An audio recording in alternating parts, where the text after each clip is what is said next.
What is up, everyone? Welcome to the Southern Ballers Football and Conversation. My name on YouTube is Gerald 011 Green with my partner, Coach 67 Sports TV, Southern fanatic, just all around, just good guy. He's also a coach.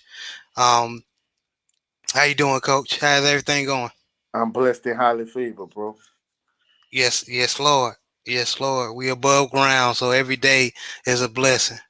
Yes, sir. Uh, Yes, sir. if you just tuning in and you don't know anything about how our show works, we always going to hit up get love for the HBCUs first. We're going to just uh, go into the standings of the MEAC and the SWAC, and just talk about what went on. We may not cover everything, but we're gonna give you guys the meat and potatoes of what went on this past weekend. Going into this new weekend. Uh, so the SWAC East, Jackson State is 7-0. Then Florida A&M Rattlers is 5-2. Alabama A&M is 3-4. Alabama State is 4-3. Bethune Cookman is 2-5, and those Delta Devils is a disappointing 0-8. The west side of the SWAC, Southern is 5-2. Prairie View A&M is 4-3. Texas Southern is 3-4. Alcorn State is 3-4. Arkansas Pine Bluff is 2-5. And sadly, the Grambling State is 1-6. They're 0-6 in the conference. Uh, North Carolina A&T is 4-3, and they're 2-0 in the Big South. So they're making me eat crow right now, Coach. Hampton is 4-3. Tennessee State is 3-4. And I forget what conference they're in. They're 2-0 in that conference. But who matters? They moved out the MEAC, so who cares about them? But I do root for them, even though they're not in the HBCU conference anymore. So good luck to those Tennessee State Tigers. Uh, what do you think about what's going on right now? We're in the middle of the uh, dang, time is moving fast. We're in the middle of the uh, football season. That's for pro and college. Hell, even for some high schools in certain parts of the country in certain states, they's about to do the playoffs. Mhm.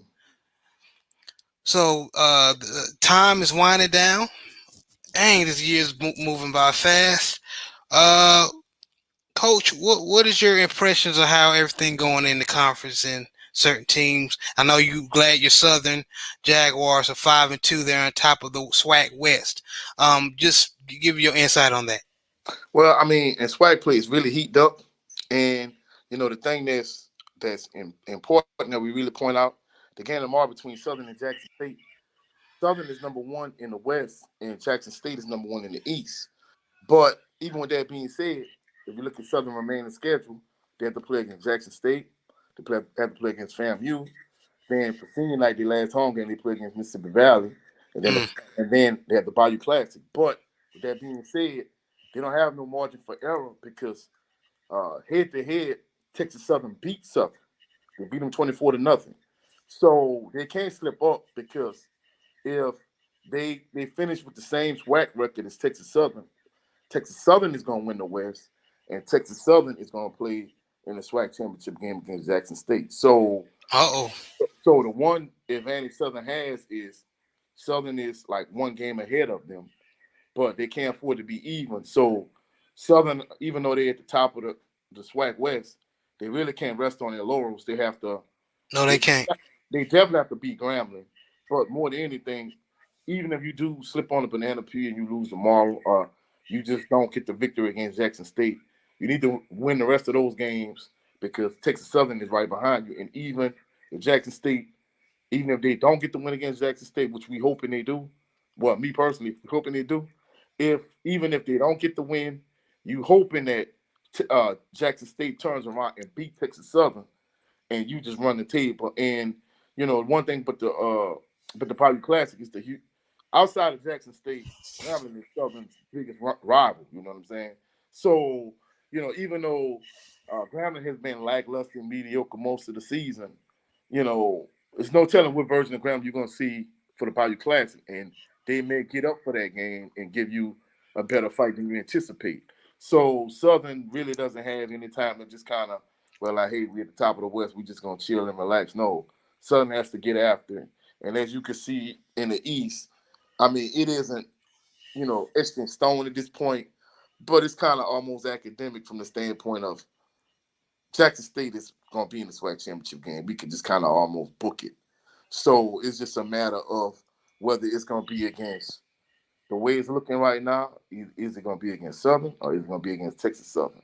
So that's the big thing. And in terms of the MEAC, it's going to be kind of interesting to see who comes out the MEAC and who's going to play in it used to be the Heritage Bowl in our day years back, but the Celebration Bowl. So it's going to be interesting to see at the end of the MEAC season who stands at the top of it. And it's interesting because before they moved out to MEAC, North Carolina A&T really was the dominant team. But I'm thinking back, years back, North Carolina A&T, even then, they were kind of like, the top team. But you always had a team like a South Carolina State, Howard, Hmm. or Hampton. It seemed like there's a lot more parity in the MEAC. And the MEAC it isn't as strong now as it was in those mid to late 90s because you would always have a MEAC team that will play against a SWAC team in like a SWAC versus MEAC challenge or a Circuit City Classic. And you like, hey man, the MEAC is pretty good, but at this point now, it's obvious that they're not as strong as they once were, especially since you and Bethune Cookman are not in SWAC. You know, it's just kind of obvious that they're just not as strong as they once were. So and it may be like some people may be like duh when I ask this question, but just your honest opinion, this is the SWAC. Anything can happen, right? We Mm-hmm. all thought that Jackson State was going to kill um, South Carolina State last year, and it didn't happen. So, do you think Southern is one of the teams that can give Jackson State their best competition all year? Just take out Campbell, okay? Because Campbell is middle of the pack when it comes to FCS schools. They're not bad, but they're not that great.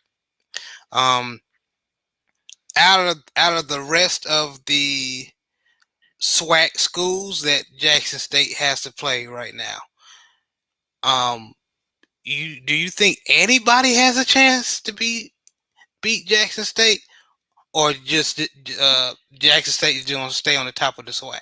Oh, of course somebody can knock him off. I mean, when I told you at the beginning of the season that I thought uh, Southern in particular, but one SWAC school was going to knock Jackson State off. I'm not just saying it's just because it happens. I'm saying it's based on what I've seen over these almost 40 years of 40 plus years of watching SWAC football. Because just to kind of give you an example, P. Richardson won 3 SWAC championships, and P. Richardson never had an undefeated team. When he won SWAC in '93, that team didn't go undefeated. They lost one game to Nicholls State. In '95, when they won the SWAC championship game, the one team they lost to, guess who they lost that year, to, bro? Who? They lost to Jackson State. And then the other year they lost, when they lost in '03, they didn't go undefeated. They lost to Alcorn State. And each of those, at the point they won the season, where Jackson State is now, each of those 3 seasons, Southern was at that point where they were 6-0, 5-0, 6-0, 7-0, whatever, and it was just cruising along. When Southern lost that first year, uh, like if in my pantheon of Southern players from the Pete Richardson era to now, in terms of quarterbacks, Eric Randall is like the best of those quarterbacks, right? Right. So he was a sophomore at that time. They went to Nicholls State, and my dad was a diehard Southern fan, but he went to Nicholls State because where I'm from, uh, uh, Nicholls State and Thibodeau is closer to where I live, where I'm from, than Southern, which is in Baton Rouge. So where we live at, the bus it went from from where we lived to Thibodeau, and it went. They had another bus that went to Southern, but you had to ride like 10 to 15 minutes to get a ride to the bus to go to Southern. Whereas in Thibodeau, basically, the bus would pass right in front of the street where we lived. So my grandmother told him, hey, what school you going to? She was like, I'm going to Southern. She said, no, you're going to get your behind on the bus and go down there to Thibodeau and go to Nicholls State. So when every time Southern played Nicholls, and to be truthful, Nicholls State at the time, they were like a bottom feeder team in the Southern Conference. And the one win they would get every year would be against Southern. And, my dad, he couldn't stand it. So at this point, Southern is cruising along. Southern is undefeated. Nicholls is winless. And we thinking, well, all right, Southern just going to smack Nicholls. Nope. Eric Randall had the worst game he had the entire season. And Nicholls won. And, of course, he was highly heated. Then, of course, you got a lot of people that's from our area that maybe went to Nicholls, even didn't go to Nicholls State game the whole year. And the one game they would come to was when they played against Southern. So That's even how at it that go. time, Southern was the drawing card. So fast forward a couple of years, again, Southern is undefeated. It was like, I'm going to say 95. It was 95. Eric Randall, again, is the starting quarterback. Melvin Williams like the hottest running back in the SWAC at the time. They undefeated. They go to Jackson to play against Jackson State. See, tomorrow the game is 1 o'clock kickoff. At the time, the game was 7 o'clock kickoff, right? So, of course, Eric Randall, he had a horrible night that night. He threw I think maybe 4 or 5 interceptions. Pete Richardson gave him the hook. And, we talked about several shows back, we talked about Sam George, who was Jamie Foxx's stunt double in Any Given Sunday. Well, at the time, Yes. Sam George was the backup for Eric Randall. So Pete Richardson gave him the hook, and he inserted Sam George into the game. But by that point, it was kind of out of reach, and Jackson State ended up winning. And, of course, post-game, because tomorrow's game, I think that's part of the reason why they moved it to 1 o'clock kickoff, because a lot of people from Baton Rouge are going to go to that game. And that particular night, my mom, my dad was like, babe, let's get a hotel. My mom was like, no, we're going home. Say, all right. So at one point, because my daddy always wanted a motorhome, but we always had conversion vans. I don't know if you know what a conversion van is. Like a high top van, like it's real top heavy. You have TV, VCR, look, Nintendo Entertainment System, whatever, Oh, right? old school. Old school. Yeah, yeah. So on the way back, at one point, my mom was like, "Man, I sure slept good." My dad was like, "So did I." And she was like, "Oh no!" And we all sleep. We were like, "Hey." So after that point, she was like, "Hey, if you want to get a hotel room, guess what? Next time we get in a hotel room." And like a few years after that, they ended up going. Eventually, ended up going some instead of the 7 o'clock kickoff like it used to be in prime time. It became a 1 o'clock kickoff game because a lot of people would go to the game and then they would drive back to Baton Rouge after the game. And that was an example. But with that being said, they lost that game. And even when I was going to Southern, and Quincy Reshaw was the starting quarterback, Southern was what I think 6-0, and Don D.C. Curry was the starting quarterback for Alcorn. And Alcorn, they were pretty good, but they weren't Wait a undefeated. minute. The comedian Don DC Curry? No. I was They about to coined DC. say. No, they coined DC after the comedian, but his name was Don Okay. Curry. Yeah, Okay. and Got of it. course, Got it. one thing you got to know about these SWAC quarterbacks, like especially like if it's a good one. Jackson State had this quarterback. His name was Robert Kent. So they called him Robert Superman Kent, and he would come with the red patent leather shoes with the white tape around it, kind of mimicking Superman, because he Jackson State quarterback. So a Right. lot of these SWAC quarterbacks over the years, if they had a good gimmick or they had a good name, they would coin it to kind of be like a drawing card, to draw more interest. So anyway, Southern was undefeated, and Alcorn came to A.W. Mumford Stadium, and uh, Quincy Reshaw was, he was hot. He was hot as fish grease at the time, and he had two wide receivers, Chris Davis and Alfred Ard.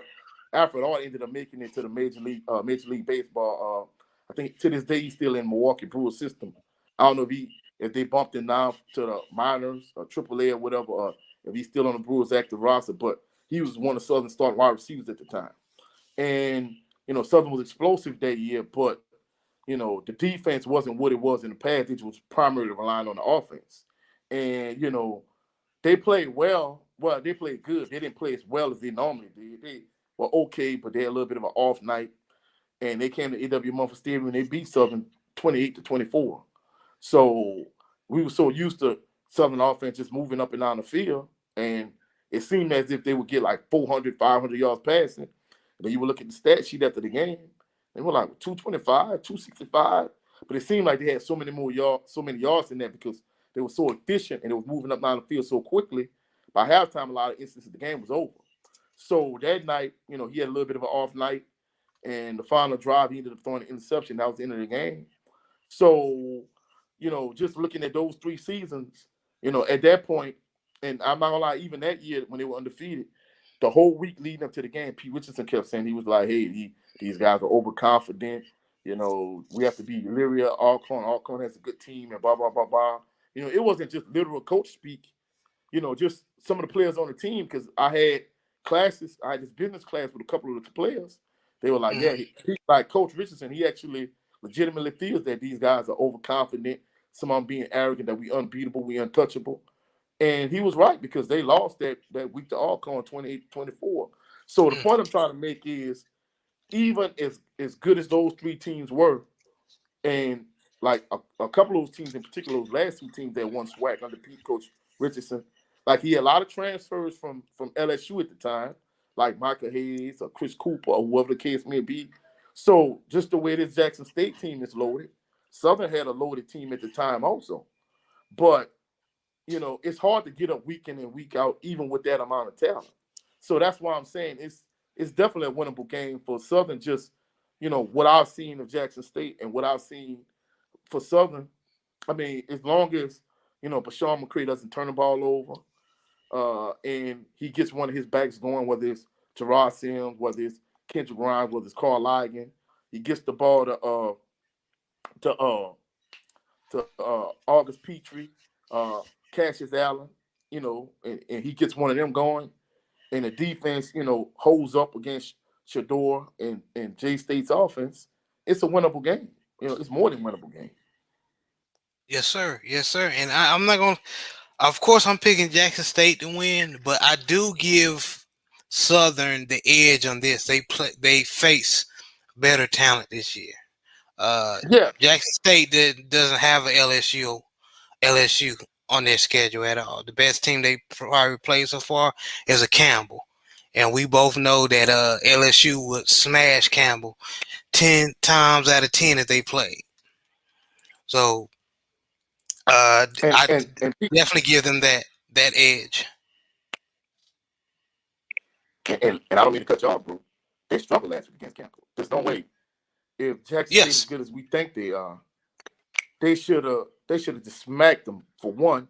And another thing I want to point out, you know, a lot of people don't count when Southern played, when Coach Prime first took over in the spring, because it was kind of like spring training, except you had your SWAC season in the spring. They smashed J State, and Yes, of they course, did. he admitted that he wanted his offense and defense to look real vanilla because he wanted to kind of hold everything until this past season. But even when they came to AW Mumford Stadium last year, like people were saying that, oh, J State, they started out flat.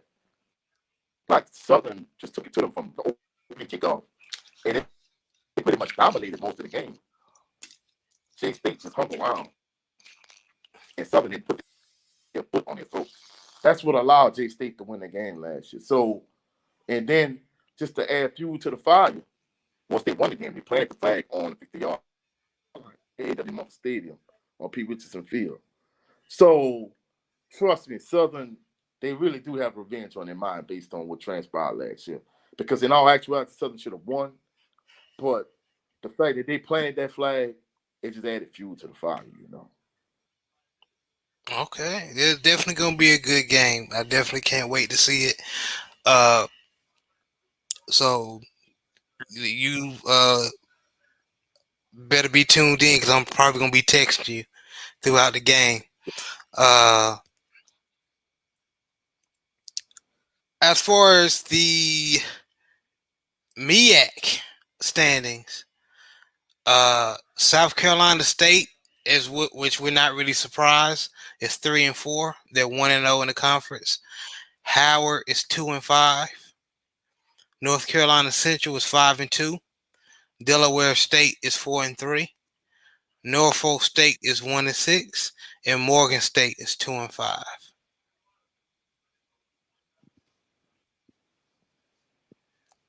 So South Carolina State is ahead of the conference, which I'm not really surprised. Not at all. Did you see the video when they beat North Carolina Central? Was it North Carolina Central or was it A&T they played? Hold on, let me see. Uh, they played. Give me one moment. Well, one thing I wanted to say, the crazy thing about it, like I know Bethune Cookman and FAMU have moved from the MEAC to the SWAC, but one of the Hmm. knocks people felt over the years that, I mean, it wasn't just year after year, just maybe like a couple of years here and a couple of years there. People thought that the SWAC, and of course, the MEAC had this knock for a minute too, but people thought that the SWAC was more top heavy, like in good years where you might have whether it's a Southern, a Jackson State, a Grambling, Alabama State, Alabama A&M, whoever at the top, and it's a huge drop off. Whereas the MEAC from top to bottom was more consistent because even like a year, maybe like a team like a Howard or Hampton might have like a little bit of a down year. The MEAC seemed to be deeper, and in addition to that, like when it was time to go to one AA playoffs, the MEAC teams would fare a little bit better than the SWAC teams. But to me, it seems as if you know all of that's kind of gone away. And I mean, like I said, I know part of it is the fact that Bethune Cookman and FAMU moved to the SWAC, but Hmm. you know, at one point it seemed to have a little bit more parity in the MEAC, and the SWAC was a little bit more top heavy. Once you got past your Southerns and your Jackson States and your Gramblings and those type of teams, because even though Prairie View is a stronger team now, until Henry Frazier III really built that program up, Prairie View was a bottom feeder team the way Mississippi Valley is right now. You know what I'm saying? Yeah, it was So years for the yeah, Fairview A&M to get a yeah, winning yeah. season. Yeah. So when Southern when SWAC teams would play out of conference, Southern, because I remember even as a kid one year, like Nickel State, they played a few SWAC teams and they were undefeated and they were winners in Southern Conference.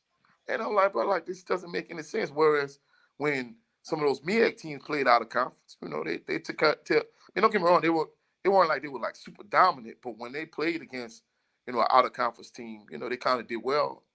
And that's kind of like been knock on HBCUs.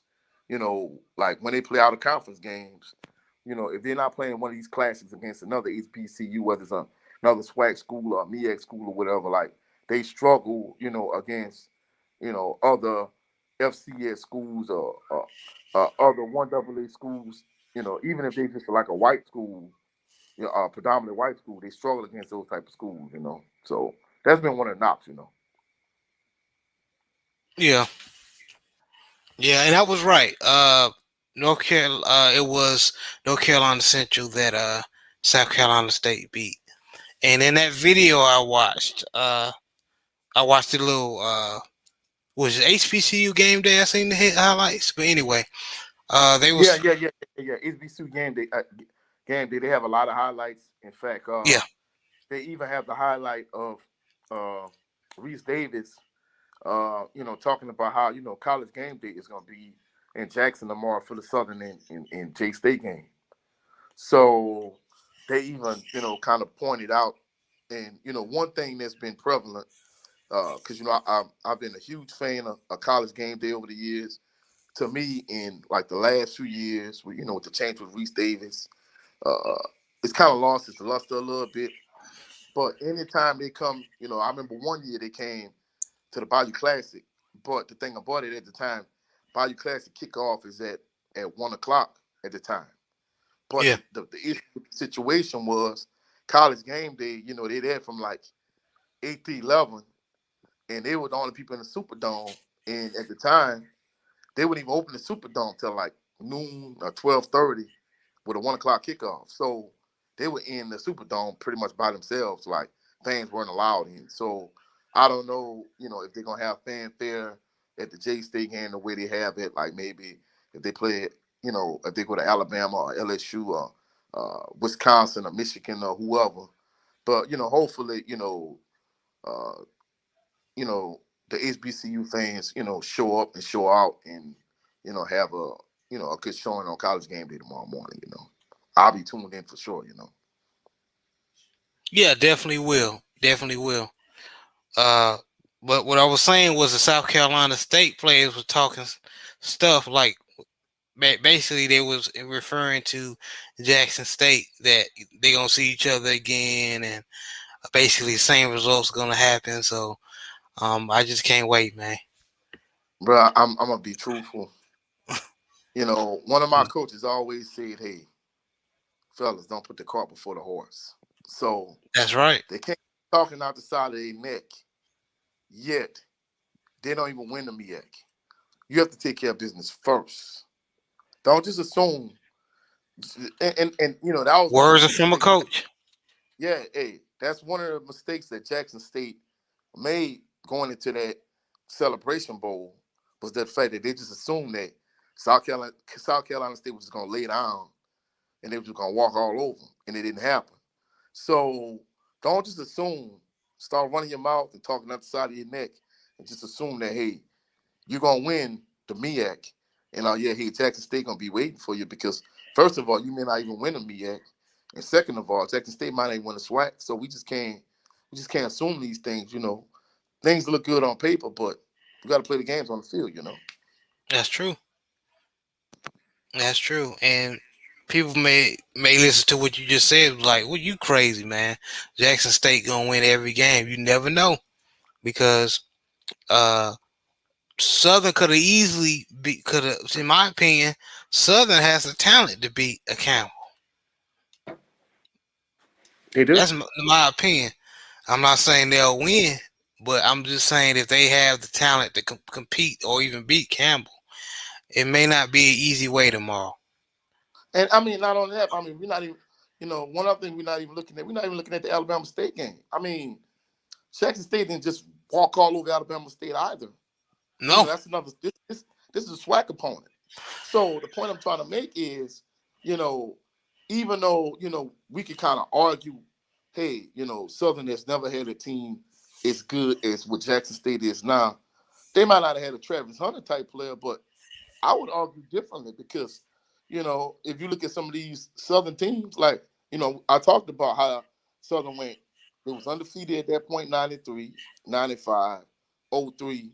I mean, those Southern teams were loaded. And especially like the 95 team, I mean, they had a lot of transfers from LSU at that time. And that 03 team, they had a lot of transfers from LSU. Chris Cooper, a lot of those guys were like in the doghouse and Nick Saban's doghouse at LSU. They walk transfer to Southern, walk right into the start lineup, and these guys are starters at Southern. You know what I'm saying? So, people just can't say, well, hey, and as talented as those Southern teams were, like I said, it always a point in the season where you think, well, hey, you unbeatable, you're untouchable, you're invincible. It just takes that Mhm. one off week for you to lose a game. So, and I mean, even in certain instances, I've seen teams like similar where it's not even the fact that they were arrogant; they just had an off week, and this one thing I want to point out, like a lot of these Southern teams I've seen over the years, you know, we talked about your '01 Ravens, All right. one of the previous shows, right? All It's right. rare that you're gonna have a team that's like defensive led and where the quarterback is just a glorified game manager that's going to turn around and hand the ball off to Jamal Lewis, throw an occasional pass to Brandon Stokely, to Shannon Sharp. Most teams, the best player on your team is a quarterback. And all it takes is that quarterback to have one off game. So the first two games I was telling you about to Nicholls State and to Jackson State, Eric Randall had an off night in those two games. And the one game where Quincy Reshaw lost to Alcorn State, he didn't even have an off night. He just had an okay game. He didn't have a good game or a great game the way he was having week in and week out. He just had an okay game and they lost that game. So, I mean, it's not going to take a superhuman effort for Southern to beat Jackson State. It's just going to take just them, just being off. Because if you look at the game last year, hey, Southern is just one or two drop passes away from winning that game. So, Yeah. And I'm gonna say this, and you made a good example bringing up Alabama State, how they basically made it competitive against Jackson State. In my opinion, there's two quarterbacks people need to watch in a couple of years, from in 2 to 3 years, or even 1 or 2 years. Trayvon Conley and Demetrius Davis, and these are both Texas high school quarterbacks. Demetrius Davis from Powerhouse over there by Houston, North Shore. Basically, is he second, or did he break Kyler Murray's records? Long story short, he's up there and he made college, high school, I mean, Texas high school football history. His stats is up there. Matter of fact, he committed to Auburn, but he did a Devontae Kincaid and he transferred to Alabama State. Trezon Conley is from Powerhouse, who my former coach when I my little time here and at Dallas Skyline. He is now coaching at Duncanville, which Duncanville is now a powerhouse. When versus when I played years back in that Texas area, Duncanville was okay, but they wasn't a powerhouse. Trezon Conley played on that championship team 2 years back where they went to the bust this out, coach. The team that Trezon Conley lost to in the Texas high school powerhouse Texas high school state championship, guess who was on the other side? cool. The Alabama State quarterback, Demetrius Davis, Wow. North Shore. Wow. So if it wasn't for Demetrius Davis, Trezon Conley um would have had a Texas high school championship ring.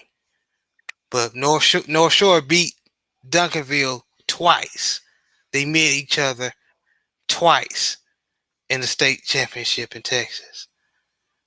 And both of these are Texas bred quarterback. They can play from the spread. They can play from the shotgun. These young brothers, is talented. So this talent, whoever recruited them from both of these programs did a damn good job, man. Um, so everybody's talking about. Say all that to say this. Everybody's talking about Shedeur Sanders and everything. The young man is balling. He is a talent. Another Texas quarterback, high school quarterback. But keep your eye on these two brothers coming up, as well as Well, Shedeur hey, Sanders. I'm gonna be honest with you, bro. You can't leave out Andrew Body now. Andrew I Body. mean, How can I I was, forget him? I'm not gonna Andrew lie. Body. I'm not gonna lie. You know, they've been rumbling about him for a minute, but when they played against Southern, I'm not gonna lie. I mean, was he, uh, some of the swag quarterbacks I've seen it over the years? Was he as polished as a Steve McNair, Eric Randall, or Quincy Reshaw, or Kendrick Nord. Kendrick Nord was more of an athletic quarterback at Grambling. Kendrick Rhymes, I'm sorry, Himes. He ended up playing wide receiver for the Ravens. In fact, I don't know if you remember him. He was a quarterback at Grambling. Then they moved him to wide receiver. Then they moved him back to quarterback. And when You he went talking to the about Ravens, he ended up what was playing his wide name again? Himes. Yes, I remember Hines. Yeah, well, he played quarterback at Grambling. So And they anyway, changed to wide receiver. Yeah. Yeah, well, he played both. Initially, he was a quarterback, and they moved him to wide receiver at Grambling. And then his senior year, they moved him back to quarterback, and they won the SWAC championship, this, that, and the third. And then when he went to the NFL, he ended up getting moved back to wide receiver. But I'm saying this to say this about Andrew Body. Andrew Body, he been getting a lot of buzz. I mean, at this stage, does he remind me of one of those guys? Not yet, but I see potential in him potentially being like an elite SWAC quarterback in another year or so. Yeah, because he was a beast at Miller High School. Miller High School is not really. They had over there by Corpus Christi. They have a good little season. They're not really, I wouldn't say a powerhouse, but he was balling up there. So he definitely is somebody. You're absolutely right that you need to keep an eye on as well as far as Yeah. quarterback play in the SWAC, the young up and coming. So definitely, you're definitely right. But it's definitely. But we say all that to say this. Basically, Jackson State could easily lose, take a L, and I know it doesn't look like that, but um, that's how the SWAC is.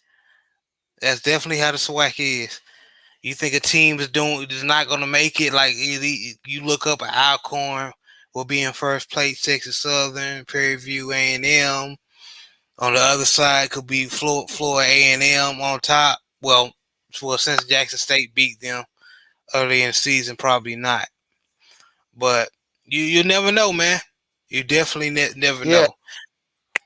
And and the crazy thing about it is Jackson State could beat Southern tomorrow and still have to play them in the SWAC championship game and lose the second go around. Or Southern could beat Jackson State tomorrow and still have to play Jackson State in the SWAC championship game, and they kind of go either way. You know what I'm saying? Because they've had instances where in fact, do you know who played in the first SWAC championship game? The very first white championship game, Yeah, first SWAC championship game. enlighten me. Southern and Jackson State. Really? Okay. Yeah, Southern and Jackson State, and of course Southern won, and Southern won, and that was the second time they played that year, and both games were just barn burners. And of course, I talk about Southern wide receivers, and at the time, Southern had this wide receiver that transferred from LSU. Him and I had classes together. He was a real cool guy. He was like 6'5", 210. His name was Michael Hayes. Mike Hayes was a beast because Mike Hayes he was a football player, but he was playing basketball on the football field, if that makes sense. No, that Six makes five, perfect sense. Yeah. just high point the ball, just go up and get it. And I Don't try mean, to jump with them. Yeah, I know oh them no, no, type no, of no. guys. You. It wasn't no Yeah. jump. It wasn't no jumping with Mike Hayes because Mike Hayes was from Opelousas, so Mike Hayes had both a football and a basketball background. And Mike Hayes was high pointing the ball left and right. Mike Hayes was dominant in the whack. And the crazy thing about it is, you probably could still go see that game on YouTube. That's SWAC champ. In fact, I saw it like maybe X amount of months ago. I can't, but I saw Southern and Jackson State the SWAC championship game, and you know, at certain points the game looked real sloppy, but a one big play from Mike Hayes, Southern up, Jackson State to make a big play, another big play by Mike Hayes, Southern up again. So it was like real back and forth. I mean, it was, it was a decent game, for that time anyway. Yes, sir. Salute to Brent Fox. He said, "Salute, Coach 67, Jared O'Level Green, chat, LDBC family, driving and listening. Smash that like button. Yes, please smash that like button. Yes, sir. We Yes, appreciate sir. y'all. What's We, up, Brent Fox? my man Brent Fox. Thank you, Picasso. Picasso said, hit the like button. And my brother in the chat, yeah, he said Randy Hines. Well, we remember Randy Hines. He was good, Yeah, pretty good. yeah. I ain't gonna lie. He was Randy serviceable for Hines. us. Hey, he was a good wide receiver at Grambling, but Randy Hines was a better quarterback because the thing about it was, he was a decent passer, but as an athlete, we talking about Bashawn McCray as an athlete. I'm not Mhm. gonna lie, Randy Hines was twice the athlete. I mean, so and the crazy thing about it is they didn't have as much zone read and read option as they do at this point. So, because I remember one point Southern all out blitz and Randy Hines just took off. He just ran right up the middle. He ended up going for a touchdown. So I'm like, man, this dude is an athlete. And of course, he played in the NFL, so it was obvious. Yeah, yeah. I mean, those type of dudes. It's a shame they didn't grow up during this type of football. Randy Hines would have been a beast in the RPO. Um, but No, I mean, he was a beast at that time, though, bro. you know what I mean. Like if he would have Yeah, yeah. I played know. now. No, I I understand what you're saying, but I mean, he was a beast, and I think the thing that kind of took away from him, like we had the black quarterback discussion. You know, I think he was a decent enough athlete and passer in college to play quarterback, but I think once he got to the NFL, I think they kind of, since he had already played wide receiver, they kind of pigeonholed him, and he was gonna have to play wide receiver in the NFL. Yeah, yeah. We know how that go. Um, let me go over a couple of scores for the people that don't know who won what over the this past weekend, so we can know what to look for this coming up weekend. So, Yeah, like Southern beat Virginia Lynchburg for homecoming. yeah, yeah, that was man. Everybody should have Virginia Lynchburg on their schedule for homecoming. But anyway, uh, Nah, not tonight. I want to win, but I don't want a blowout though. yeah, I hear you. But like Coach just said, Southern beat the brakes off of Virginia University of Lynchburg 51-7. Easy money, or easy win, I should say. Prairie View A&M beats Lamar 54-21. Oh, yeah, already you clear now, bro. You breaking up for a minute.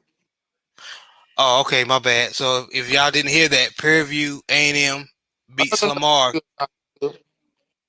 Okay. Bethune Cookman beats no, yeah, beats Mississippi Valley State 45-35. Tennessee State beats Eastern Illinois 37-17. Good win. Good win. Delaware State beats Morgan State 38-7. Richmond beats Hampton 41-10. And North Carolina A&T beats Robert Morris 38-14. Good wins, good wins. Okay. Of course, we already know Jackson State beat Campbell 22-14.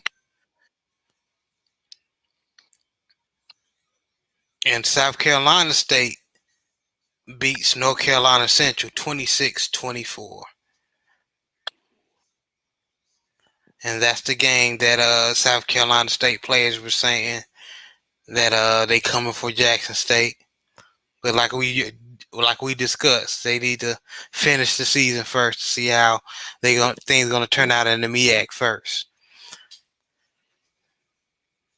But okay, okay. Uh, my Tar Heels in Power Five schools, we had a bye week. So, um, who impressed you in the Power Five games, Coach? Power Five. I mean, to be truthful, bro. It was Southern homecoming this past week, and so ordinarily, on a normal Saturday, I would get up and like we talked about earlier, I watch college game day. Then I'll watch 11 o'clock kickoff games, and I'll watch a good bit of football. If Southern has a home game, by that point, I will go to watch. the game. I mean, I would go to the game, and then in other instances, if they don't have a game, either I would, watch it on television if they have a away game, depending on where they're playing. If certain games I'm gonna go, if it's, within my vicinity and within my budget at the time. Yeah. So either I'll watch it, on TV, but and I only live like 15 minutes away from Southern's campus. But where I live, like at times the Wi-Fi service is kind of terrible with my service provider. So in those instances where I'm having issues and with the Wi-Fi or the TV, because in certain instances I have problems with both the TV and the internet. Southern, there's this radio station, this local radio station that plays all the Southern games on the radio, and it could be frustrating to listen to it on the radio at times because Pete Richardson, even though in my lifetime he's the greatest Southern coach ever, he's the co-host for the live radio broadcast, All right. and I'm gonna just say this: I love Coach Richardson, but his bread and butter is coaching. I'm gonna just leave it at that.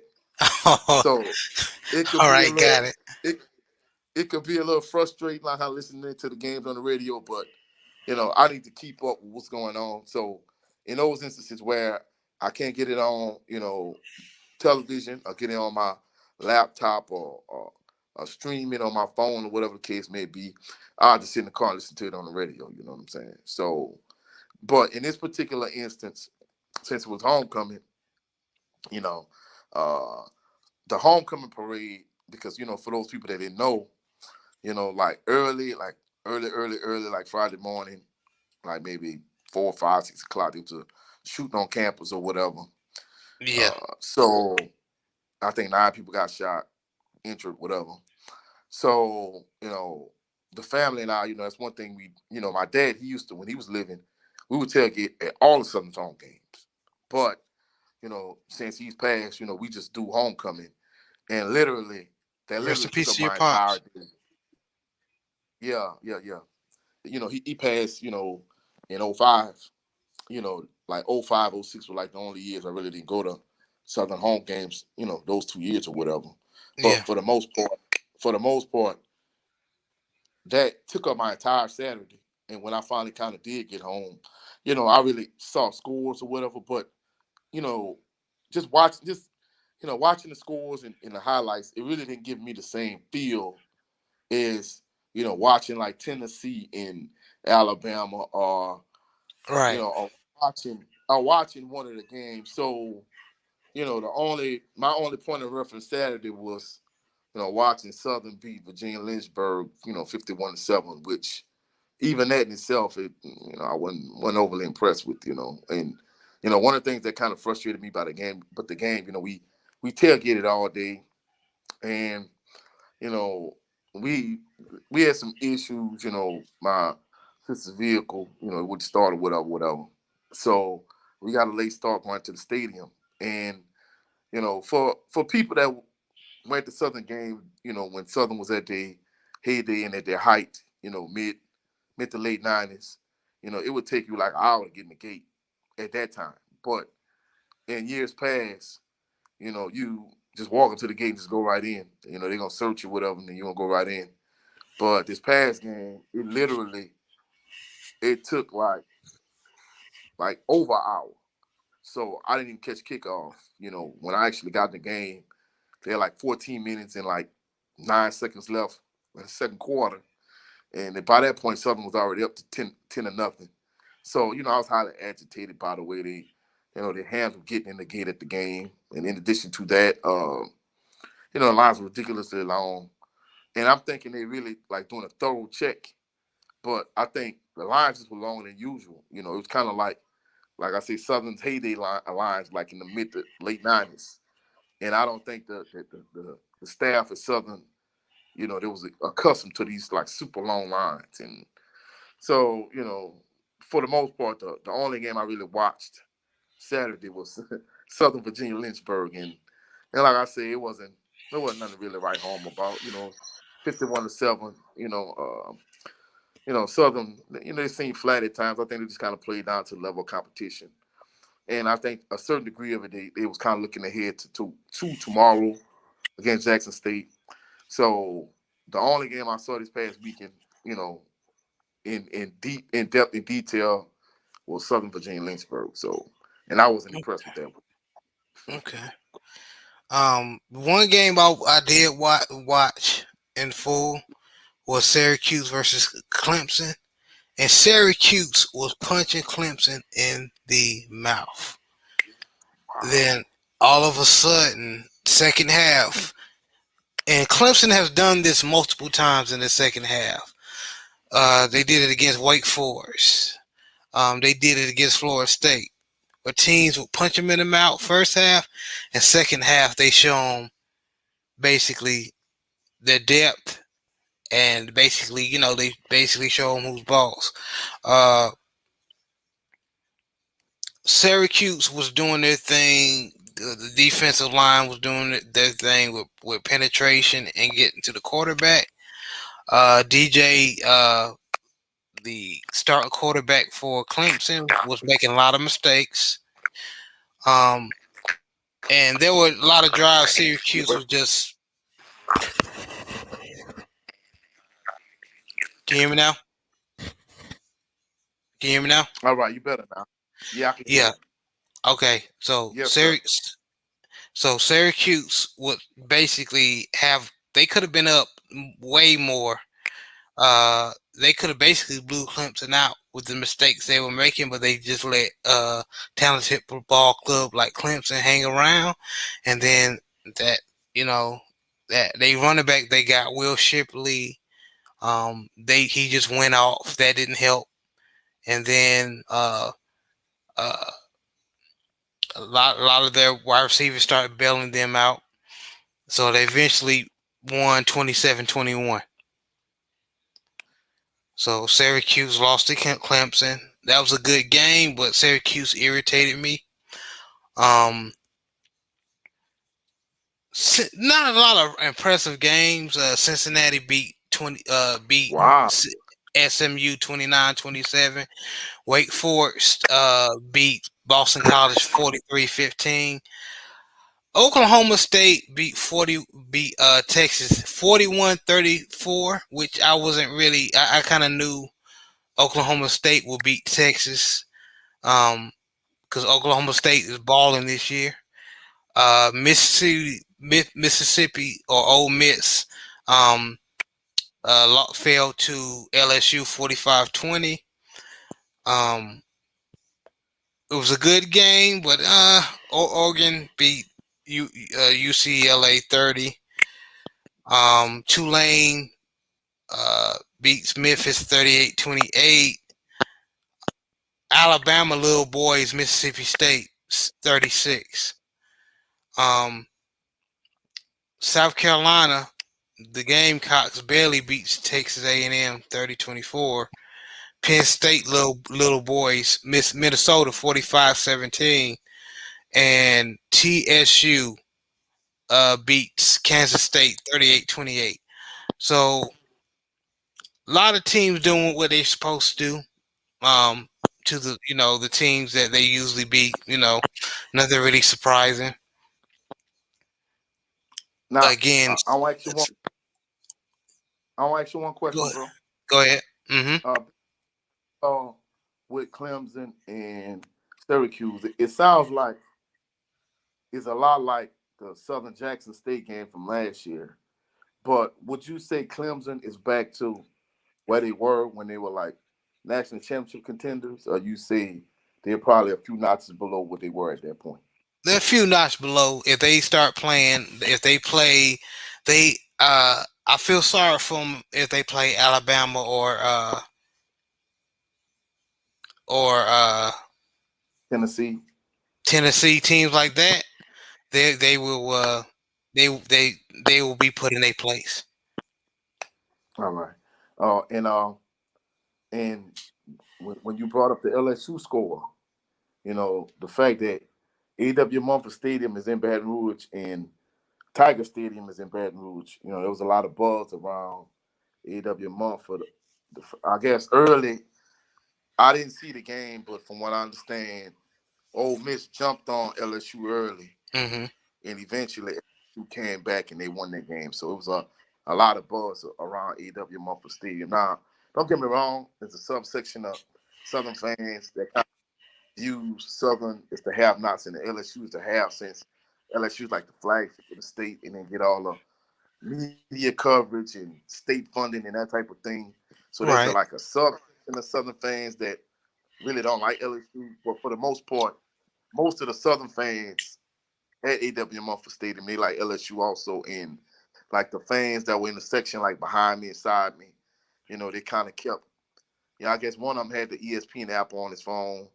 I don't know how he was able to watch the game because the service at AW Mumford Stadium was terrible. Because I don't know. I guess anytime you're like a ridiculously large crowd, like the service is bad. Like if you trying to talk on the phone or trying to pull up, stats, ESPN scores on your phone or whatever.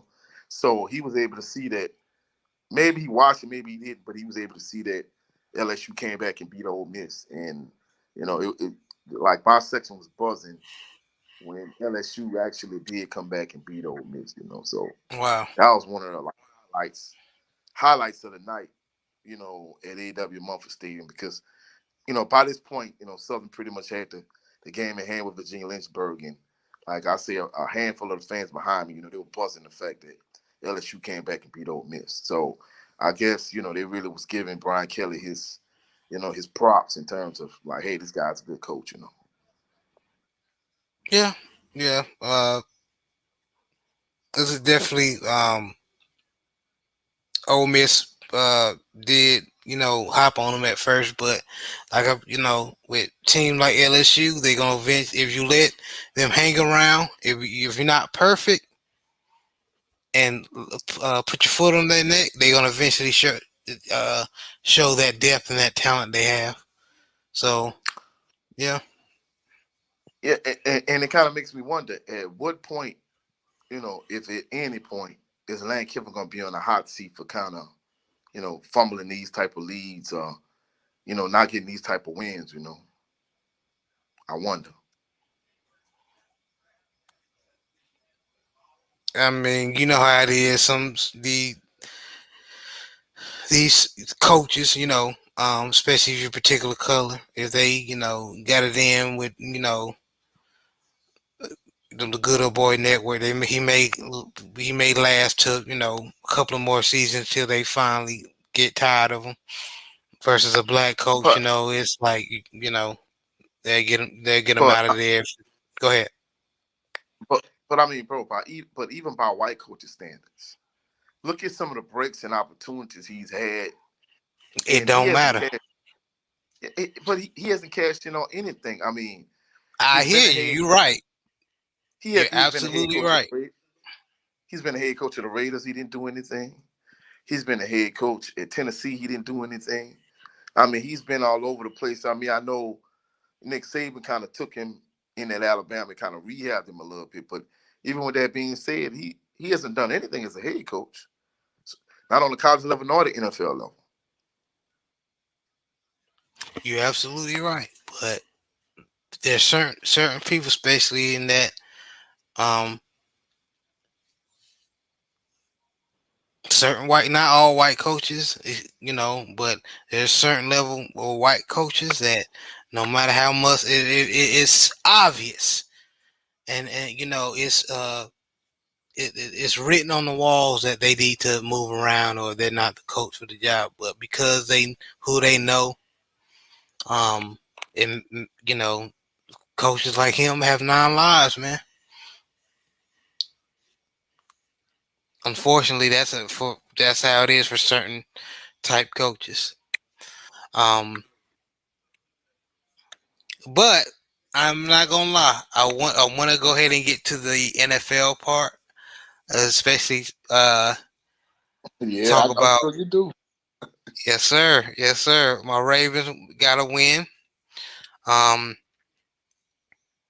we beat the Buccaneers. Not really. I'm happy we beat them, but it is not the Buccaneers from not even a year ago, a year or two ago.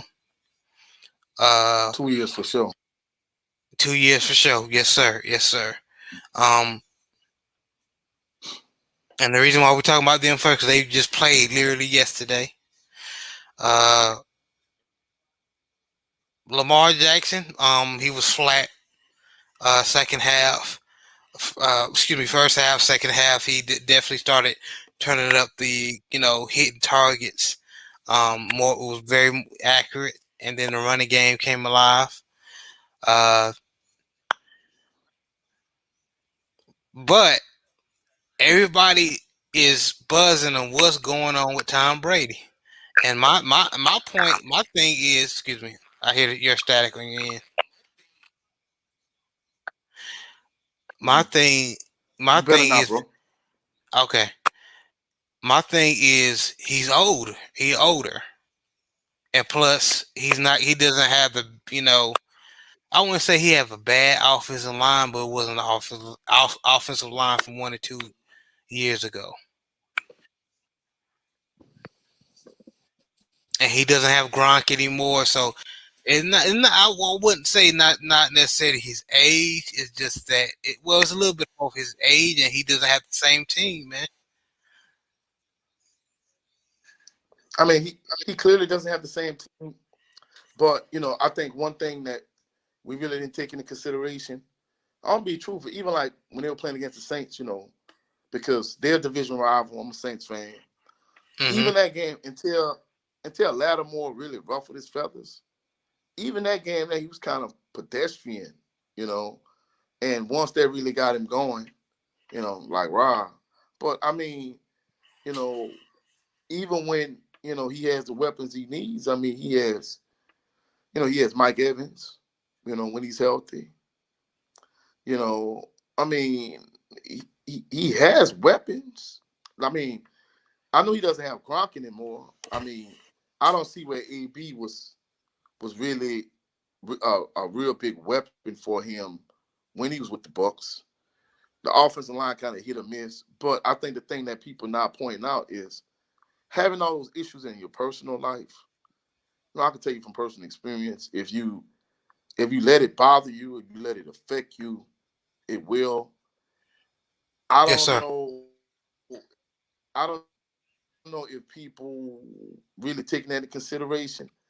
Me personally, I think it really is kind of affecting him a little bit, because and he might be thinking in the back of his mind, hey man, I might be headed down the road to divorce Giselle and I.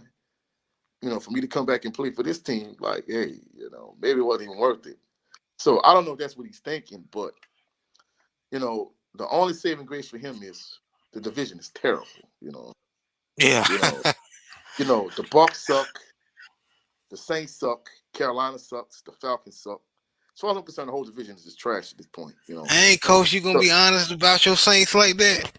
man, I'm gonna keep it real. And the thing that just yesterday they named Andy Dalton the starter, like the permanent starter, and Jameis Winston is healthy now. And I'm like, man, Dennis Allen, I see why you got fired from the Raiders, bro. Like, you're not an NFL head coach. Like, what has Andy Dalton done to really say, hey, he's out for sure starter? Because the previous week, you talking about yesterday with the Bucks and the Ravens. The previous week, the Saints played against on Amazon Prime. They played against the Arizona Cardinals, and he threw two pick sixes. But yet you name him like the permanent starting quarterback for, I guess, for the foreseeable future. And I'm like, man, hey, what has Andy Dalton done? He's not Drew Brees. If he was I'm Drew not gonna Brees, that lie. was one thing. I'm not gonna lie. I loathe Andy Dalton. He just knows how to read our defenses. That's one thing. I'm not gonna lie. We're gonna get to the Saint. We play at, so we don't play this Sunday, and then we have a bye week coming up. So we don't play probably in almost 2 weeks almost. So the next game we play is against y'all, the Saints. And Andy Dalton has a history. No matter how bad of a year, he can be just garbage, doo doo, trash. But He is. when it comes to playing the Baltimore Ravens, And if that defensive coordinator does not change from zone to another defensive schemes, Andy Dalton knows how to throw over our zone coverages and our zone packages on defense. He's been doing it for years, even from the Bengals when he was especially when he was with the Bengals. So I hope we don't have the same of what he's shown. He basically, I'm saying Andy Dalton does not fear us at all. He knows how to beat us. Unfortunately, him and AJ Well, Green. well, this is my thing with him. He's a serviceable quarterback, but he's a backup quarterback. Difference Mm-hmm. between, I mean, don't get me wrong. I know Jameis Winston has been hurt. You know, he hasn't lit the world on fire either. But Jameis Winston could kind of win you a game, whereas Andy Dalton, at best, he's a game manager. I mean, most of the games he started in, he's played decent enough to where the Saints could win, but he's not going to win you the game. And the fact that they they let K1 Alexander go and they traded Steven Johnson, the Saints defense just doesn't have the same spark that it had the same time, last year this time, at the same time, the Saints defense was much better, you know. And I mean, I know they got some injuries, Lattimore's out, Mays is out, but letting K1 go and trading CJ Gardner Johnson, like, it was a bad move, and Yeah, he you could have heard just you been heard good. about that trading Yeah, CJ. that was You heard stupid. about that. I mean, don't get me wrong. I mean, I know they couldn't come to terms on the contract. Cool. Me personally, I'd franchise tagged him before I just let him walk and maybe get maybe what a fifth and a sixth and giving them a seventh in addition to giving you him. Like, man, that was a sucker move. And my thing is the defense isn't as good, and as a result, your offense needs to play better. They're relying way too much on Alvin Kamara, and Chris Olave.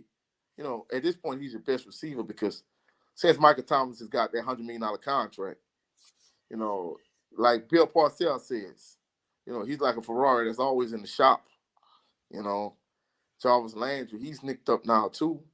So I think, truthfully speaking, I think in terms of week in and week out, Andy Dalton might be better at managing the game, but in terms of making plays and giving me a chance to win, I think Jameis Winston is the guy. So I don't know. And like I said, Dennis Allen, I was never big on him. I think he's a good coordinator. He's not an NFL head coach to me. I mean, if he made it past this season, to me as a head coach, it's a bad look because he doesn't move the needle for me. I mean, this is almost. I mean, the Saints is a talented team. They're not as good as they were on defense, but on the offensive side, they have a lot more talent. And truthfully speaking, they like one of the most penalized teams in the NFL. They turn the ball over a lot. They don't take the ball away a lot. So it's like now that Sean Payton and Drew Brees is gone, and now that you have uh, Dennis Allen as your head coach, from defensive coordinator to head coach, it's like the team has no discipline. It's almost like they don't respect him because the team is. I mean, I just don't see it. I mean, if it was me, you know, I'm not Gail Benson. I'm not the owner of the team, but after this year, man, I was thinking fucking Dennis Allen. He's not a head coach in the NFL. I'm sorry. No, in fact, I'm not sorry. I'm unapologetic about it. Well, just look it over. Few other uh Giants are still rolling. Um, the Eagles are still undefeated. Uh, the Bears beat the Patriots. Chargers. Geno Smith balling, man. You gotta give Yeah, it up to Geno. He's balling. yeah. Like I said on Will Show, Ill Will Show, or Trill Will, I should say. Mm-hmm. This is a redemption year. He been hungry. Um, Colts laid the egg against the Titans. And that is a talented squad, man. I feel sorry for Colts fans. They just from top to bottom, man. That on the if you look at it just roster the squad roster wise, you think they should be undefeated, but from coaching, I'm sorry. Uh, what's their head coach name? I forget. He used to be a Buffalo wide receiver, Buffalo player back in the '80s. What are you talking about, Don BB? I'm trying No. to think. I'm trying to think. I'm looking it up now. Hold on. So is Matt Ryan still the Frank starting Reich. quarterback? Frank Reich. He Oh not yeah, yeah, yeah, yeah, yeah. Oh, quarterback, not quarterback, wide quarterback. receiver. Yeah, yeah, yeah, So yeah, yeah, yeah, yeah, yeah, yeah. Yeah, he was he Jim Kelly's needs to backup. yeah, he needs to I think he needs to go, or they need to stop bringing in those former Pro Bowl but old and washed up quarterbacks. They Like just Matt need to Ryan. start. Yeah, I am excited. They're starting Sam Ellinger.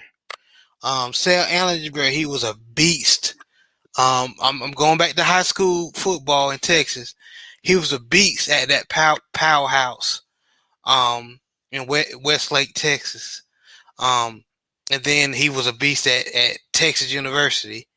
So this is his chance to see what he can do if he can ball in the pros. So um, it was about time. So I ain't gonna lie, I'm kind of rooting for Sam there, the coach there. So I hope they can try to salvage with the rest of their season. Uh, Packers, what's going on with Aaron Rodgers and the Packers coach? What's going on? Man, I really don't know, bro. Like I say, I mean, to me, I don't know if it's just the time of the year, maybe something in the water, but whether it's the Packers or the Bucks, it's like some of these teams that's like perennial playoff caliber teams. It's like I don't know, they're just going through a funk or something, you know. I mean, because we just talked about the coach. At least in that instance, you can understand. Well, hey, Matt Ryan had a decent little run with the Falcons, but at this point, he trash. So you could say, all right, Right. hey, I can point at this. But having Tom Brady and Aaron Rodgers, it's like they're no Matt Ryan. They light years ahead of him, but their team's just like struggling, And I'm not gonna lie, maybe I'm just looking at it, with the negative perspective of being a Saints fan. But to me, it's like just the NFL is just like bizarro land at this point. Who would have thought the Giants would be playing as well as they are? Yet the Bucks and the Packers are struggling. It's like, come on, man. I mean, even the Eagles are undefeated. Yeah, The it's Cowboys, Halloween, coach. It's about to be Halloween, so things looking scary, man, ain't man, hey, it's like what is going on? I mean, the Eagles are undefeated. The Cowboys are decent. The Giants, I mean, the NFC East. Who would have thought in the NFC? The NFC East would probably be your best division at this point. Like, what? it? Hey, you got to give it up. And I'm sorry to say, you got to give it up to the Cowboys. They Man, I can't stand the Cowboys. I can't. I don't I know, like anything. I know, but Cooper Rush, man, holding it down. And didn't you ask me a couple of shows ago? You asked me, are they going to, since Cooper Is it going to Rush be a was playing quarterback good? controversy? And I was like, no, they're gonna give it back to Dak because Dak can do what Dak is a basically he's not gonna throw 300, 400. He's not a Patrick Mahomes as far as um scanning the field, but he's a game manager and he's mobile. Andy Dalton. Andy Dalton. I would Mobile, I would athletic Andy Dalton. you could pretty much say yeah I wouldn't be that harsh, but that's just about that's about right. That's about right. Um, that's about right actually. But they they're I'm not sure how they're gonna do in the playoffs, but the Cowboys are balling. I have to give it to them. Hate to say it. Man, Um, I'm a truthful. You know what it's going. Well, you know what it's going to turn out to be. They're Yeah, gonna make the playoffs and they're gonna get bounced in the first round. yeah, they gonna get bounced out. Yeah, you know what it is. Them Bengals, man. I think, in my opinion, next to the Chiefs and the Dolphins, they have one of the most scary wide receiving cores in the league. You gotta watch Tyler Boyd in that slot. He can play on the outside, he can play inside, but he, You're breaking up, bro. yeah, I hear it. Okay. Uh, All right, you're good now. You're good. You're good. but yeah, but Tyler Boyd is scared. Like, people talk about Jamar Chase and T Higgins, but Jamar Chase. yeah, but Jamar Chase. Tyler Boyd, that's another terror, especially in the slot. If your slot cornerback ain't decent, because you already worry about Jamar Chase, and then that the beats from Clemson, T Higgins. Then you got to worry about that beats from Pittsburgh, Tyler Boyd, man, because he can burn you if you ain't if you're that's if your slot corner is not decent enough to hold it down. It's a wrap. It's a wrap. But they just Hey, beat the Falcons. I know. I don't mean to cut you off, bro. I know. Go ahead. I ain't gonna lie. Higgins. I remember Higgins at Tennessee. I remember boy the beast too. But I'm telling you, I know Lattimore was hurt when they played against the Saints. Jamar Chase single handedly took over the end of that game. Jamar Chase is a fool. He was one at Yeah, LSU. Him and Jugular Joe Burrow, they back together. And they doing damage in the NFL. yeah. And my Ravens beat them. We beat them for our first series, the first time meeting. Well, we got to play him again. Jamar Chase is out for 4 to 6 weeks with injury. Um, so I'm not sure we play within those 4 to 6 weeks. Um, but I hate to be glad that somebody is hurt, but I'm not gonna lie, Jamar Chase. We held him in check the first game, but um, yeah, he's scary, man. He's scary. Uh,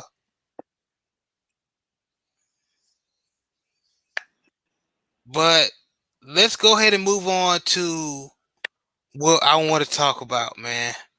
So who you think is gonna be honest? I know you already said we gonna win, but nah, I'm not gonna fall into that. Like I said, I fear Andy Dalton. Even though how trash he's playing, Andy Dalton does not fear the Ravens whatsoever. I don't care if um, Ray Lewis was with us. Um, and Ed Reed was back there. If we playing zone and he got the wide receivers to outrun that zone, he's gonna get the ball there. It's if Baltimore Ravens fans listening to this, they know what I'm talking about. Um, Bro, bro, the Ravens gonna win. Because guess what? The Saints de- the Saints defense is not what it was a year ago to the day. right. They had Cam Jordan doing what he does on the left side. They had Marcus Davenport and David Ayumata and Shy Tuttle and Malcolm Roach and Kentavious Street and Carl Granderson. The strength of the Saints defense is the front four, and then you move to the next level with Demario Davis. The thing about Demario Davis, he's a beast at middle linebacker. He can play outside also. But the one good thing about it, he's versatile, he's multiple, he's very athletic. He's kind of like a poor man's Ray Lewis for the Hmm. Saints defense. But the thing that helped the Saints defense was when you had to his right, when you had Kwan Alexander, who's equally a good athlete, a little bit more on the smaller side, a little bit injury prone, but from an athletic standpoint, he's comparable to, if you look at the Saints linebackers over the years, he's comparable to Scott Fujita or uh, some of the Saints like athletic linebackers. So having an athletic linebacker to go with a beast athletic middle linebacker that helped your defense, and then you got Lattimore. And on top, but a couple years ago when the Saints had Jack Rabbit is the other cornerback on the other side of Lattimore. That was a tandem. But of course, Jack Rabbit is playing for the Titans now because the Saints couldn't afford to keep him because even that year that he outplayed Lattimore, if you ask me. But you got Lattimore who's hurt right now, and then you have C.J. Gardner Johnson. Then on the back end you got Mays at safety, and I know you added the Honey Badger, but to me it's like I'm gonna be truthful. Then I'm gonna be truthful. Lattimore's hurt, but even if he's healthy, you got the Honey Badger who essentially took C.J. Gardner Johnson's place, and I'm gonna just be truthful. Honey Badger's my guy. He was a beast at LSU. One of the few defensive players I saw that really was worthy of being in a Heisman Trophy race. But as an NFL player, you know, he's not as tall as C.J. Gardner Johnson, and even though he's lively and he could do a lot of the same things, it's like C.J. Gardner Johnson was just like the swagger of the Saints defense. So the fact that you lose him and K'Wan Alexander at the same time, Lattimore's hurt. Then you look at the offensive side of the ball, and Andy Dalton is a glorified game manager. He can't make plays the way Jameis Winston could. And I mean, don't get me wrong. I know Winston was hurt. I don't understand what it is. But for you to say, hey, Andy Dalton is the starter over Jameis Winston, I'm like, what the hell is going on? I don't know if it's something personal between Dennis Allen and Jameis Winston. Man, hey, I can't see making that move. And I mean, don't get me wrong. Most of these games Andy Dalton has played, he's done well enough for the Saints to win. But the Saints don't have the 0-1 Ravens defense and Jamal Lewis just to turn around and hand the ball off and just grind out clock. I think if you gave Andy Dalton that type of defense and that type of running back with that type of offensive line to go with Alvin Kamara, I would be confident. But he doesn't have all of that to go with him being him. So he has to make plays. So I'll be more confident with James Winston making those same plays instead of Andy Dalton just being a game Right. manager. So And then, I'm and then I'm sorry, and just to go kind of ahead. finish it up, previous game, he threw 2 pick sixes, bro. And I mean, I know one of them you Yeah, could say, hey, it wasn't his fault, but bro, Andy Dalton's not that guy. Sorry. and coach, I hate to get into hypotheticals, but uh, if there was a way y'all could win, how could y'all win? Would it be the running game or uh somehow Andy Dalton? What wide receiver he would have to lean on, a tight end? Um, how would that happen? Hypothetically, if he Well, could beat well, us, the well, their Baltimore Ravens, formula is this is what it's been. They lean heavily on Alvin Kamara in the running game. Alvin right? Kamara and Mark Ingram. Now, the crazy thing about it was when they went to London, they got Latavius Murray back. It's because Kamara was hurt. And I'm thinking to myself, man, if they could get Kamara back, and you got Mark Ingram, and you got Latavius Murray, you got a three-headed monster at running back. You know, uh, of course, Alvin Kamara being your best back, he gonna get most of the touches. Latavius Murray's your power back, and Mark Ingram could do a little bit of both. Yeah, So I when don't they have Latavius offer Murray no Latavius, more. no, but look, this is the thing about it. They offer Latavius Murray the roster spot. He decided to Hmm. go to the Broncos The because Broncos, he yeah, figured he figured he was gonna get more touches with the Broncos than with the Saints. And I'm like, what? But the thing about it, they've leaned heavily on a running game between Kamara and Ingram. The issue is they're gonna get you all the way down the field, and especially in the passing game, they lean heavily on Chris Olave, which is their rookie wide receiver, and Alvin Kamara. That's kind of like their two best weapons on the offensive side. So they get all the way to the red zone. The problem is they don't have nobody in the red zone that you really could go to. Michael Thomas, since, like I say, I call him $100 million Mike. Since he's got that $100 million contract, he's been injured more than he's been healthy. So you really can't count on him in the red zone at this point. And in addition to that, Jarvis Landry has been hurt the last 2 weeks also. So once they get deep into the red zone, that's the reason why they lost the game to the Bengals.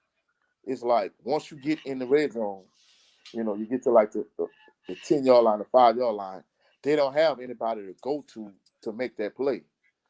And they can get you all the way down the field, but they can't just, in terms of their running game, it's not overpowering enough to just run you into the end zone. So once they get in that position, the field condenses when you get in the red zone. Yeah. So they don't have that one wide receiver that could, like I say, like when Southern had Mike Hayes that could just high point the ball. Michael Thomas was that guy, but he's not that guy anymore. And the Saints no longer have like a Jeremy Shockey or Jimmy Graham, a guy that's in the red zone that could just get you that pass. So they've been settling for a lot of field goals, and in the last few weeks, it's come back to bite them in the behind, in particular against the Bengals, because at one point I think they had like 4 or 5 possessions in a row, but they went all the way down the field and ended up settling for field goals, and in the end, they ended up losing because they were kicking field goals instead of throwing touchdowns. Now, this past week on Thursday night, they played the previous Thursday night to the Ravens and the Bucks. They played against the Cardinals, and the thing about it was, they had the same issue to start off, but when the game was tied 14-14, and they don't threw 2 pick sixes. One of them you could say, well, hey, that was Chris Callaway's fault. But, the second one, he held the ball too long, and as he was throwing, he got hit through another pick six. And, if you're big in the analytics like a lot of these coaches are, I can't stand analytics. But I'm telling you, but this one is accurate because I read Mm-hmm. this coach's book. And, in fact, it's by, I don't know if you remember in fact, you do. I'm sure you should remember as a Ravens fan. I'm sure you Yeah. remember Brian Yeah. Brian Billick, right? Yes. Yes. Brian Billick wrote this book. Good old And his Brian. book, huh? I say good old Brian. Yeah, and he wrote this book, and from an analytical standpoint, maybe for the exception of maybe like maybe Pee Wee football, middle league, from like high school all the way up through the NFL, from an analytical standpoint, one of the stats that's like pertinent and truthful. Teams that win the turnover battle plus 2 or more, like wins like 85% of the time. And when a team gets a pick six, a kickoff return for a touchdown, or a punt return for a touchdown, they win those games like 80% of the time or more. In this particular instance, Andy Dalton threw back-to-back pick sixes. So that pretty much put the nail in the coffin. And literally, even though the Saints were able to move the ball, they were just playing from behind the rest of the game because he didn't throw 1 pick six, he threw 2 pick sixes. Okay. So, after that, I don't know, what justified Dennis Allen, naming him the starter for the foreseeable future. Because Jameis Winston is healthy at this point. But I don't know. And it's like I said, it's not like Andy Dalton's lit the world on fire. I mean, had he been, like, for example, we talked about Cooper Rush and Dak Prescott. In that situation, it's quarterback controversy. I don't see anything Andy Dalton has done for there to be quarterback controversy in New Orleans, Yeah. Because even if you say Jameis Winston was bad, Andy Dalton hasn't been phenomenal, So it's my opinion, Oh, that's true. That's definitely true. Um, but I just think that my Ravens, especially with Greg Roman as an offensive coordinator, Greg Roman can get hot, especially in the running game. But when the pass the game coach, I swear, you can some of the wide receiver schemes and routes, you can come up with more creative schemes than he does. I mean, and it's not helping Lamar out sometimes, especially with certain defenses, and certain defensive coordinators that are very cerebral as far as just figuring out the passing lanes or whatever. So that's one thing I'm leery of. If we act and play like the more dominant team and the better team, which we are, we can win. But if we play down to y'all level, with the level that you're playing at right now, then we're gonna lose and allow Andy Dalton, even with the way that Andy Dalton is playing, if we give him time to figure out our defensive schemes and find people that is open, then we might have a little bit of trouble. And that's one thing I fear. bro. Without Lattimore in the Saints secondary is trash. So Okay. Greg Lund, Greg Lund can struggle as much as he wants. I mean, with Roby in the slots, no Lattimore, PJ Williams on the back and playing safety. So I would give the advantage to the Ravens wide receiver all day, every day. Yeah. There's no facet of the game I can see the Saints beating the Ravens there. The Ravens offense against the Saints defense, I give it to the Ravens offense.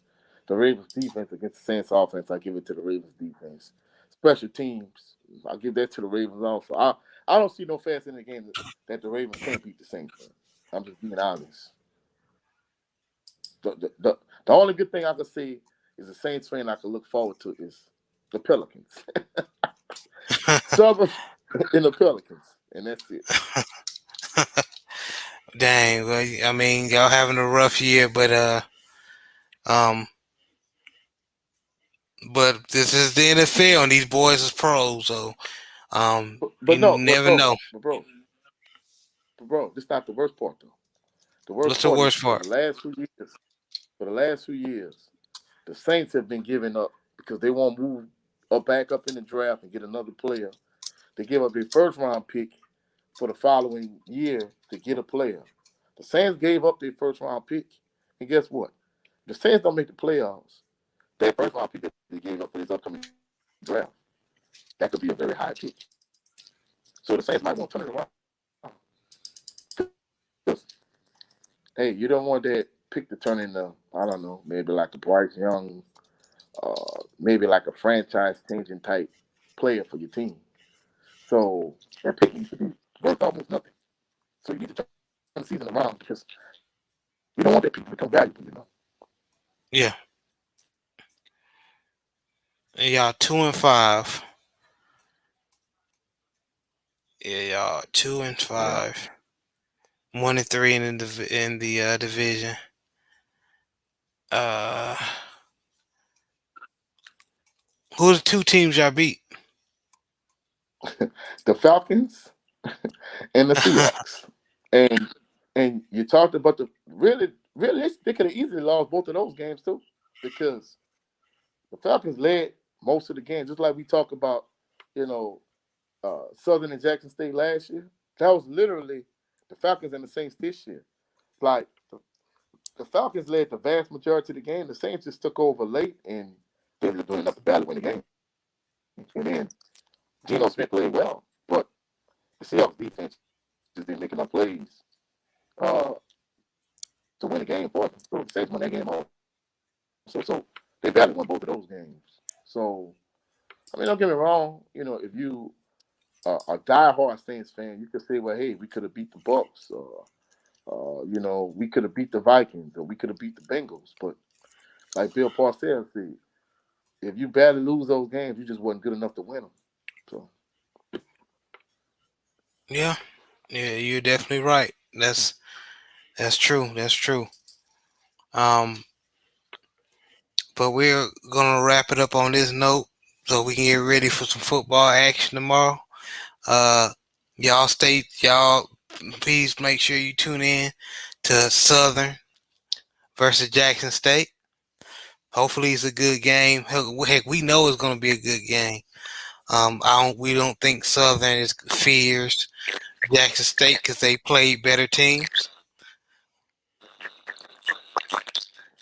you breaking up, bro. Yeah, I hear it. That's why I'm waiting. I can hear it on your end. That's why I'll be waiting. I'll get doing it again. Okay, but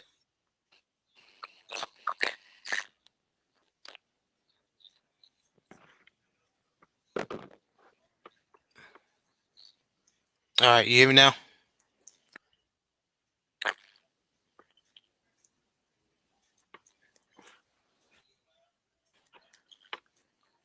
All right. So basically, we're gonna wrap it up. Shout out and all praises to the mighty LDBC. You guys have a blessed night. Coach, is there anything you wanna share or say? All right, you can follow me at Coach 67 Sports TV on all social media platforms, here on YouTube, on Instagram, on Twitter, on TikTok. And shout out to the amazing LDBC Lions Den boxing community. Of course, I got some boxing videos in addition to my swag videos. Also, I just uploaded two Southern Jackson State videos this morning, so y'all check me out. Y'all have a blessed and phenomenal weekend, Yeah, y'all and go support the Jags. brother, man. Support this brother. He has good content. Please support my man. Uh, but thank you guys. For coming. To those who did come, I appreciate you. I appreciate y'all. My few views.